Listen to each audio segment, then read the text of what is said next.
Dungeons and Dragons, or D&D, is a tabletop RPG that's really been blowing up in popularity recently for some unknown reason that really can't even begin to be explained. I mean, I just can't think of a single reason why this game would start to, it just doesn't make sense. But a lot of people don't know anything about the game, except that it's what weirdos and nerds play, and they're absolutely right. I mean, why else would a game have cat people in it? Oh, you just like cats. Well, that's fine. That's not. Oh no. Oh no. Oh no. But D&D is so much more than just furries and virgins. It's actually a really great game that's a lot of fun to play with friends.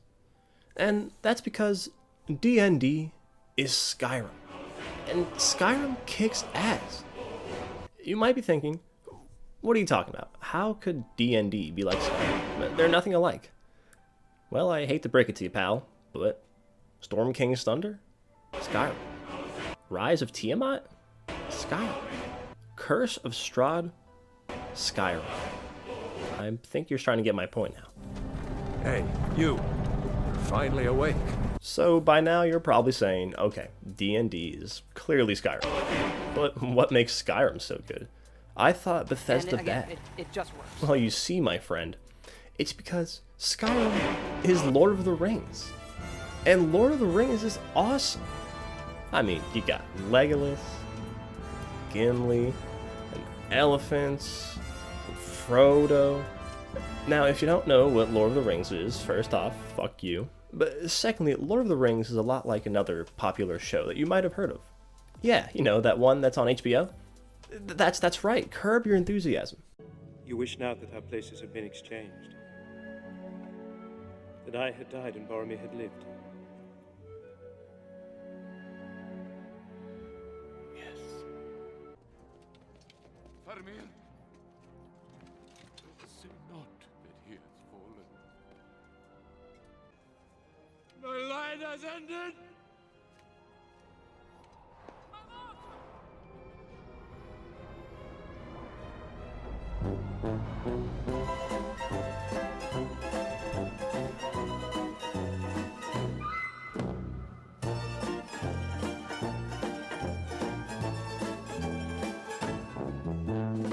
Anyways, so by now all you nerds can probably see why D&D is so amazing. But I imagine there are still a lot of people out there who have no idea what I'm talking about. You've either never played Skyrim or never seen Lord of the Rings. Again, fuck you. But to sum it up, D&D is like Grand Theft Auto. Meaning that it's hard for new players to get in, and there's far too many paid DLCs. Fuck books. Oh, no. Books are for pussies. No. Go hit the gym. If that doesn't help you understand, though, here are some real-life examples from D&D to try and help show you why this game is so great. In D&D, you can do whatever you want. I want. Things that would normally be impossible in real life. You can fight dragons, become a king, pay off your student loan debts, and talk with other people without them being entirely disgusted by you and everything you represent. You're a pit of despair. Frank, you disgust me. You disgust everyone. But the most fun is the fun that you have with your friends. Psych! That's not where the real fun is. Let's be real here. The real fun comes from being able to enjoy yourself while simultaneously ruining everyone else's fun around you, and then using the game to excuse yourself from all blame. You see, in D&D, there are these other things in the game called human beings, and they control characters just like you. Now, you can work together with these people, but oftentimes if you want to do the missions you want, you'll have to treat everybody else like they're Ned Flanders. My great-uncle Boris died and left us his old country house. There's only one catch. They say it's haunted. But I'm sure we can prove him wrong by spending the weekend there. Hey, what about the main story? Get lost, Flanders. Oakley dokley. Unfortunately, most of the people you play with aren't going to be as nice as dear old Ned. Usually you're playing with your friends. You know, those people who are always checking up on you, asking how you're doing, inviting you out to do things. Fucking assholes. These scumbags are everywhere. Keep your eyes peeled. They're everywhere. Including our D&D games. And they're exactly the type of people who will try and stop you from using your last spell slot to cast Fireball on the enemy made entirely out of fire. I don't need your help! I don't want your help! It's over, Anakin. This enemy is immune to fire damage. I said I cast Fireball! Don't try it! Yeah! That's a natural one. You should have gone into dodge, Anakin. Why didn't you save your spell slots for Misty Step? I thought you would use your spell slots to heal me. I can't, Anakin. I just can't. I might need them later.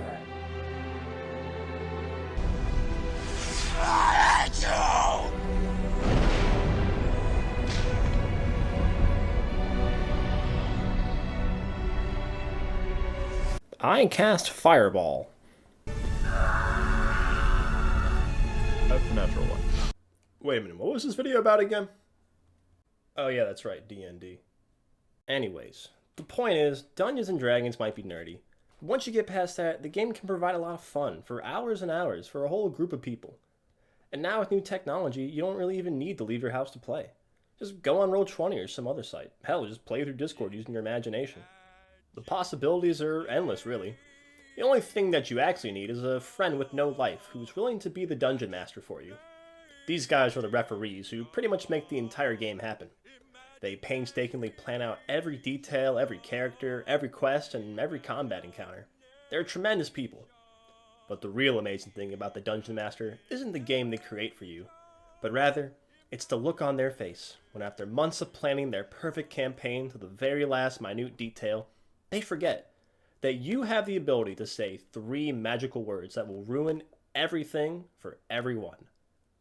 I cast Fireball. Wait a minute. No, you can't. You can't do that. I'm allowed to cast what spells I want, alright? I don't care if I'm gonna hit my allies, alright? You can't tell me what to do. You can't. It's not how this works. God damn it. My character is chaotic good, okay? It's what he. Oh god. Oh, he's getting the gun. Okay. Alright. I'm out. Imagination.